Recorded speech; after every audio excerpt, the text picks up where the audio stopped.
के पहले मशीन को काम दिया जाता है, मनुष्य को ज्ञान दिया जाता है।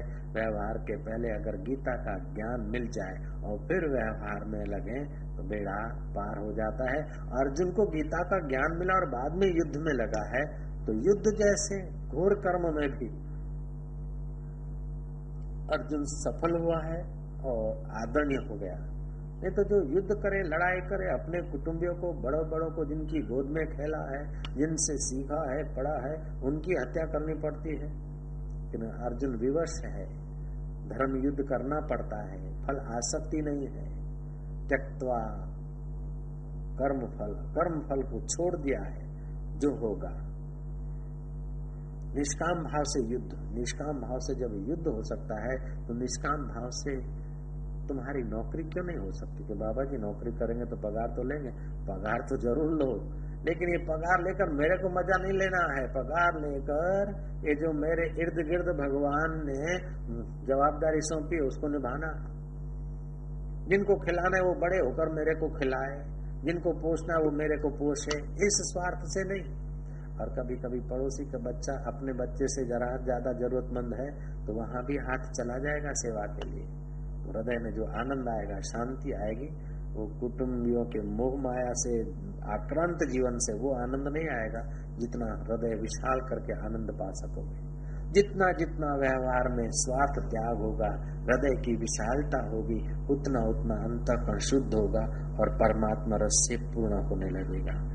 एक पुरुषोत्तम नाम के भगवान के भक्त हो गए।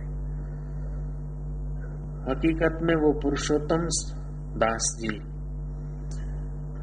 साधारण कुटुंब में जन्मे थे और बचपन में माँ बाप विदा हो गए थे। गंगा तट पर गांव देवपुरी, उसमें पुरुषोत्तम दास जी महाराज एक बहुत उच्च कोटि के संत हो गए।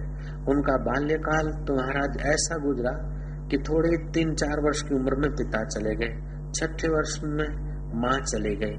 अब दीदी ने उनको पाला पोषा। दीदी भगवान की भक्त थी और सत्संग में जाया करती थी, तो उस बालक पुरुषोत्तम को सत्संग में ले गए। और सत्संग का रंग बचपन में जब लग जाता है ना तो बड़ी गहरी असर करता है। तो दीदी ने उनको राम नाम में प्रीति सिखा दी और व्यवहार की शुद्धि, इन 5 बातों के छोटे मोटे संस्कार डाल दिए। महाराज वो पुरुषोत्तम बच्चे, पुरुषोत्तम में तो भक्ति का ऐसा कुछ रंग जमा कि 5 वर्ष 6 वर्ष की उम्र में माँ बाप तो चले गए, लेकिन ऐसे माँ बाप का शरण मिल गया जो कभी न जाए। तो उनको 9 रस फीके हो गए। 9 रस कौन से हैं कि श्रृंगार रस, हास्य रस, करुण रस, वीर रस, रौद्र रस, भयानक रस, विभित्स रस, अद्भुत रस और संसारिक शांति का रस।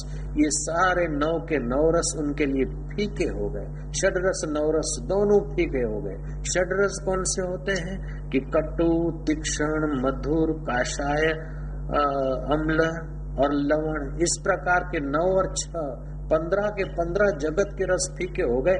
ऐसा उनके चित्त में राम रस प्रकट होने लगा और इस प्रकार राम रस में वो जीते थे। धंधा व्यवहार जो कुछ छोटा मोटा आता था काम तो करते थे, लेकिन चित्त राम रस से भरा रहता था। 12 वर्ष इस प्रकार उनका चित्त रहा महाराज। फिर तो वो देह अध्यास से पार हो गए, बाहर का काम धंधा छूट गया।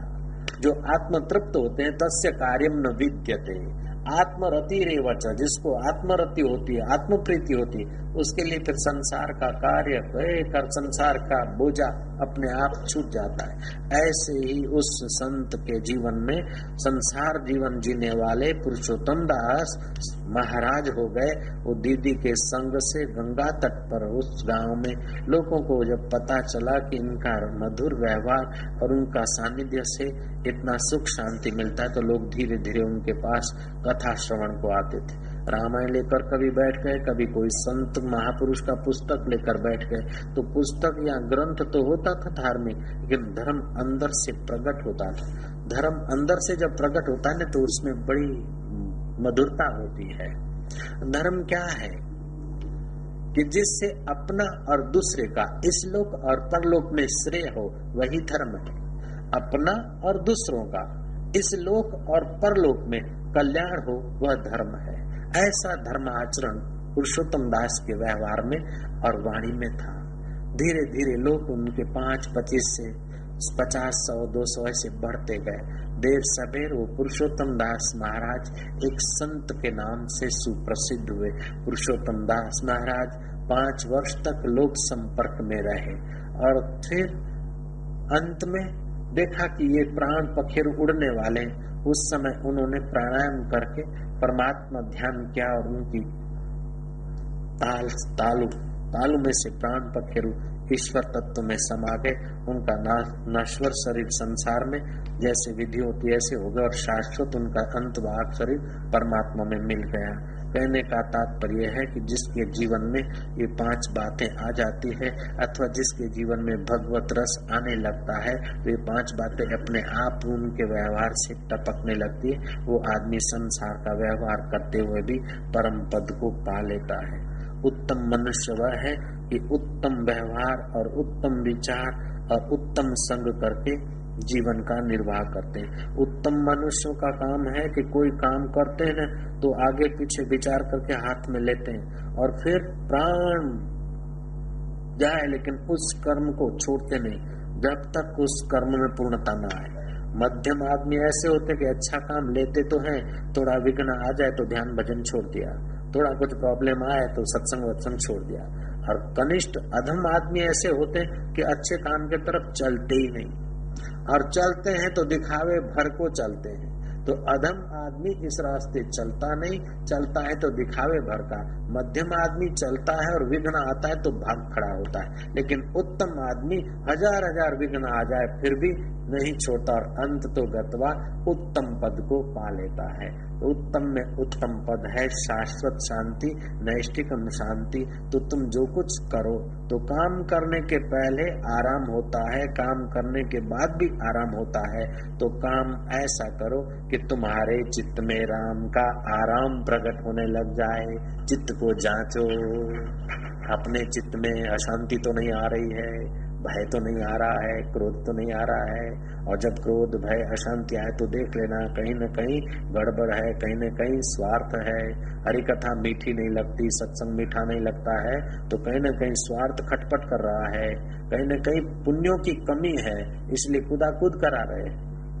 तो अपने मन को, अपने बुद्धि को जांचते रहेंगे तो जल्दी स्वच्छ होंगे और संसार में और ईश्वर के रास्ते, दोनों रास्ते आदमी सफल होता है। कभी कभी कोई आदमी दोनों हाथ से सिर खुजलाते हैं, दोनों हाथ से सिर नहीं खुजलाना चाहिए और झूठे हाथ से तो सिर को कभी स्पर्श नहीं करना चाहिए, नहीं तो बुद्धि मंद होती।